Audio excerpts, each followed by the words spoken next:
পাখির মতো মুক্ত হওয়া মানে কোনো বাধা ছাড়াই নিজের ইচ্ছে মতো ঘুরে বেড়ানো, নিজের মতো জীবনের স্বাদ উপভোগ করা, যাকে এক কথায় বলা যায় মুক্তনীর। আর এমনই একটি ভাবনা এবার মণ্ডপ সজ্জার মাধ্যমে তুলে ধরছে বেলঘরিয়া নীলগঞ্জ রোড মহুয়া ক্লাব। তাদের 37তম বছরে দুর্গাপুজোর ভাবনা মুক্তনীর। শিল্পী অতনু রায়ের তত্ত্বাবধানে সেজে উঠছে গোটা মণ্ডপ। জন্মলগ্ন থেকে মৃত্যু পর্যন্ত প্রতি মুহূর্তে নানা সম্পর্কের বেলা জালে আটকে থেকে দায়িত্ব পালন করে জীবন অতিবাহিত হয়। খোলা মনে মুক্ত আকাশে নিজেদের মেলে ধরার সুযোগ কিংবা গরিমা সবটাই থমকে যায়। সেই সমস্ত থেকে দূরে সরিয়ে মুক্ত করা, এই সবটাই গোটা মণ্ডপ জুড়ে খণ্ডচিত্রের আকারে উপস্থাপন করা হবে এবার। এছাড়াও মণ্ডপে প্রবেশ করলে দেখা যাবে শৈশব থেকে বর্তমান সময় পর্যন্ত প্রত্যেকটি মুহূর্ত, আমাদের জীবনের সাথে প্রাসঙ্গিক সমস্ত ক্ষেত্রগুলো। আকাশে ভাসমান মেঘের মাঝে মুক্ত বাতাসে নিজেদের সমস্ত দায়িত্ব কর্তব্য সব থেকে মুক্তি দিয়ে পাখির মতো বাঁচা। আর এবছরের এমনই ভাবনায় মণ্ডপ যেন এক অন্য মাত্রা এনে দিয়েছে বেলঘরিয়া জুড়ে। জোর কদমে চলছে শেষ মুহূর্তের প্রস্তুতি। এবছরের মহুয়া ক্লাবের ভাবনা হচ্ছে মুক্তনীর। মুক্তনীর সম্পর্কে বলতে গেলে আমরা জন্ম থেকেই আর কি, যখনই জন্মগ্রহণ করছে একটা বাচ্চা, শিশু যখন জন্মগ্রহণ করছে, তাই সে একটুখানি বড় হওয়ার পর থেকে কখনো বাবা মায়ের অধীনে, কখনো টিচারের অধীনে, তো এইরকম পরিস্থিতির মধ্যেই সে বড় হচ্ছে।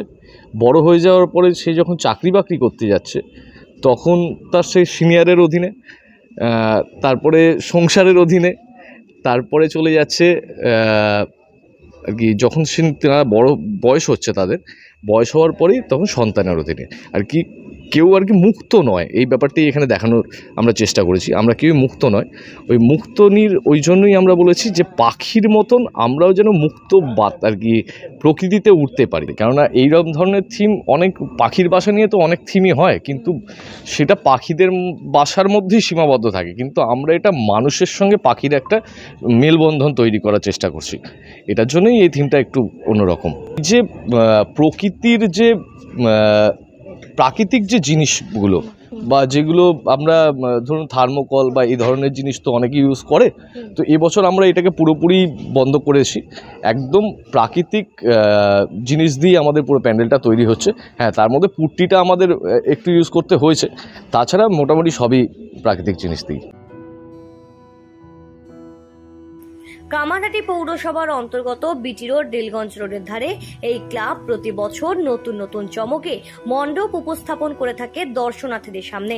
37তম বর্ষের পুজো মণ্ডপ দেখবার জন্য ইতিমধ্যেই উৎসুক বেলঘরিয়াবাসী। এবারও শিল্পী অতনু রায়ের হাত দিয়ে অন্য আঙ্গিকে মণ্ডপকে একেবারে অভিনবভাবে উপস্থাপন করতে চলেছে। থিমের আদলের প্রতিমাকে উপস্থাপন করা হবে মণ্ডপে। গ্রাম বাংলার ঘরে ঘরে ব্যবহৃত বেড়া, মাদুর, হোগলা পাতা, খড়, এই সমস্ত জিনিস মণ্ডপ সজ্জায় ব্যবহার করা হয়েছে। রাজ্যের ক্লাবগুলিকে পুজো বাবদ যে অনুদানের কথা ঘোষণা করেছেন মুখ্যমন্ত্রী মমতা বন্দ্যোপাধ্যায়, সেই আর্থিক সহযোগিতা পেয়ে খুব উপকৃত বলে জানান উদ্যোক্তারা। বড় কথা, বাংলার মাননীয় মুখ্যমন্ত্রী শ্রীমতী মমতা বন্দ্যোপাধ্যায়কে আমরা ক্লাবের পক্ষ থেকে অনেক অনেক অভিনন্দন জানাচ্ছি যে আমাদের মতন দুর্গাপুজো কমিটিগুলোকে তিনি যেভাবে আর্থিক সহযোগিতার মধ্যে দিয়ে বাঁচিয়ে রেখেছেন, আমাদের কাছে সত্যি খুব মানে বড় জায়গা এটা। কারণ আমরা দেখেছি, আমরা যখন ছোট ছিলাম তখন আমাদের সিনিয়ররা, আমাদের জেঠুরা, আমাদের কাকুরা পুজো করতেন, তারপরে আমরা এখন বা আমাদের সিনিয়ররাও, আমাদের এখানে দাদারা রয়েছে, ভাইরা রয়েছে, ইসেরা রয়েছে, কাকুরা রয়েছে, তখন আমরা দেখেছি যে সবাই মিলে আমরা ইসে নিয়ে বা বিল নিয়ে, এখনও সেটা হয়, কিন্তু সবথেকে বড় কথা এখন মানুষের মধ্যে সেই আগেকার দিনে হতো কি চাপ সৃষ্টি করে একটা চাঁদা তোলা হতো, কিন্তু আমি মনে করি মুখ্যমন্ত্রী মমতা বন্দ্যোপাধ্যায় এই জিনিসটা একদমই টোটাল বন্ধ করে দিয়েছেন এই অনুদানের মধ্যে দিয়ে। আর সবথেকে বড় কথা হচ্ছে কি, এই অনুদানটা শুধু ক্লাব আমরা যেমন পাচ্ছি, আমাদের সাথে সাথে আমাদের সাথে সাথে ছোটোখাটো যারা ব্যবসায়ী আছে তাদেরও অনেক অনেক মানে সুবিধা হয়, যাতে এখানে একটা পুজো হচ্ছে, আমাদের বাজেট বাড়ছে, তাদের সঙ্গে তাদেরকেও আমরা একটু বেশি অ্যামাউন্ট দিতে পারছি বা বেশিভাবে সহযোগিতা করতে পারছি। বেলঘরিয়া থেকে শ্রীঞ্চি রিপোর্টারের রিপোর্ট, সঠিক বার্তা।